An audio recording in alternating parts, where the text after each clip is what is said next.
அதான் இந்த சிபிசிஐயில் அந்த நிறுவனத்து அதிகாரிகள் மீது அந்த நடவடிக்கை எடுக்கிறது கிடையாது.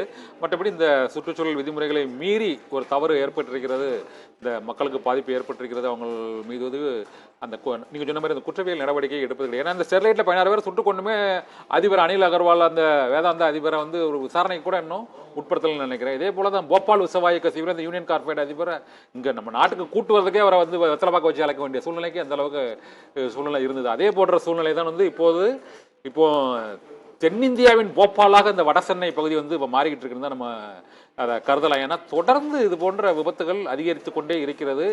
தேசிய அளவில் இது போன்ற உத்தரவுகள் மற்றும் சர்ச்சைகள் தொடர்ந்து கொண்டே இருக்கின்றன. இப்போ எனக்கு இன்னொரு சந்தேகம் என்னன்னா, அந்த மாசு கட்டுப்பாட்டு வாரியத்தின் விதிமுறைகளுக்கு உட்பட்டு மக்களை பாதுகாக்கும் அளவுக்கு அங்கு அந்த பாதுகாப்பு அந்த சுத்திகரிப்பு சாதனங்களை வந்து நிறுவுவதில் வந்து இந்த அபராதத்தை விட அது கூடுதல் செலவாகும் அப்படின்னு நினைக்கிறாங்களா, இல்லாட்ட அந்த செலவு தொகையை வந்து நம்ம வழக்குகளை சந்தித்து அது நிறுவனத்தை மூடியோ அல்லது அந்த லாபத்தில் இருந்தோ நாம் வந்து சமாளித்துக் கொள்ளலாம் என்பதாலேயோ அந்த சர்வதேச தரத்திலான அந்த சுத்திகரிப்பு சாதனங்கள் மற்றும் விபத்து ஏற்படாமல் தடுப்பதற்கான அந்த குழாய்கள் இது இப்போ நம்ம கோரமண்டல் தொழிற்சாலையில கூட கப்பல்ல இருந்து அந்த தொழிற்சாலைக்கு வரக்கூடிய குழாயில ஒரு சின்ன கசிவு, அதனால தான் அந்த அமோனியா வழியாகி இந்த அளவுக்கு ஒரு பேரிடரை வந்து ஏற்படுத்தியிருக்குது.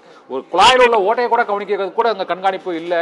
இப்போ சொல்றாங்க கடற்சார் வாரிய தொழிற்சாலையோட அங்கே அனுமதி, கடற்சார் வாரியத்தோட அனுமதி இல்லாமல் அந்த குழாயில் அமோனியா திரவ வாயுவை விடமாட்டோம்னு சொல்றாங்க. இல்லை, இது தரமான இந்த சாதனங்களை அமைக்கிறதுலையும் நிறுவுறதுலையும் இந்த கூடுதல் செலவு ஆகும் அப்படிங்கிறதுனால இதை தவிர்க்கிறாங்களா, இல்லைன்னா இந்த விபத்துக்களை விட நம்ம அதிக லாபம் வந்து அந்த அபராதத்தை விட அதிக லாபத்தை ஈட்டி விட்டு அதை சமாளித்துக் கொள்ளலாம் என்ற எண்ணத்தில் அவர்கள் செயல்படுகிறார்களா? நீங்கள் அதை என்னதான் பார்க்குறீங்க? இந்த பல ஆண்டுகளாக இந்த துறையில் செயல்பட்டு வரீங்க, பல விபத்துக்களை பார்க்குறீங்க. முறையான தரமான சுத்திகரிப்பு ஆலைகள், தடுப்பு சாதனங்கள் மற்றும் மக்களுக்கு பாதிப்பு ஏற்படுத்தாத அந்த சுற்றுச்சூழல் பராமரிப்பு அந்த அம்சங்களை ஏன் முழுமையாக நிறைவேற்றதில்லை 100%? என்னன்னா அதெல்லாம் பீரியாடிக்கலா நம்ம வந்து இன்ஸ்பெக்ட் பண்ணணும். அப்படியான வேலைகள் செய்வதில்லை. என்னன்னா நாம் பயன்படுத்தக்கூடிய இந்த பைப்ஸ் அண்ட் அதர் திங்ஸ் வந்துட்டு பீரியாடிக்கலா நீங்க செக் பண்ணி இது வந்து ப்ராப்பராக இருக்குதா அப்படிங்கிறது இருக்குங்க. அந்த சோதனையை வச்சு அப்பப்போ இன்ஸ்பெக்ட் பண்ணணும். அது வந்து அந்த நிறுவனமே செய்யணும். அந்த நிறுவனம் ஒழுங்கா அதை இன்ஸ்பெக்ட் பண்றாங்களா அப்படிங்கிறத மாசு கட்டுப்பாட்டு வாரியம் வந்துட்டு இன்ஸ்பெக்ட் பண்ணணும். மாசு கட்டுப்பாட்டு வாரியம் வந்து ஒழுங்கா செயல்படுகின்றதா என்பதற்கான ஒரு அக்கௌண்டபிலிட்டி அப்படிங்கிறது உருவாகும். அதன் மூலமாக தான் இது வந்து பேலன்ஸாக செயல்படுகின்றது.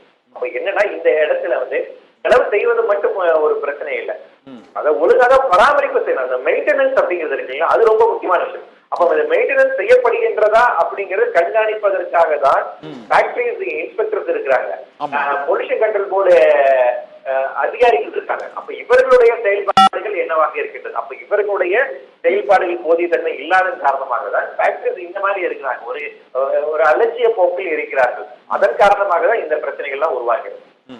இப்போ இந்த பொல்யூஷன் கண்ட்ரோல் போர்டு அதிகாரிகள் வந்து முறையா அந்த பீரியாடிக்கலா அந்த சோதனைகளை நடத்துவதில் அந்த கருவிகளோட தரம் மற்றும் அங்கே உள்ள அந்த காலாவதியான இயந்திரங்களை வந்து கரெக்டாக அந்த நிறுவனங்களுக்கு இவங்க குறிப்பிட்டு சொல்றது இல்லை. அப்படிங்கிறதுனால இந்த சிஎம்டிஏ மாதிரி இந்த பொல்யூஷன் கண்ட்ரோல் போர்டும் வந்து கரப்ட் ஆயிட்டுன்னு ஒரு ஃபீல் இருக்கா சார்?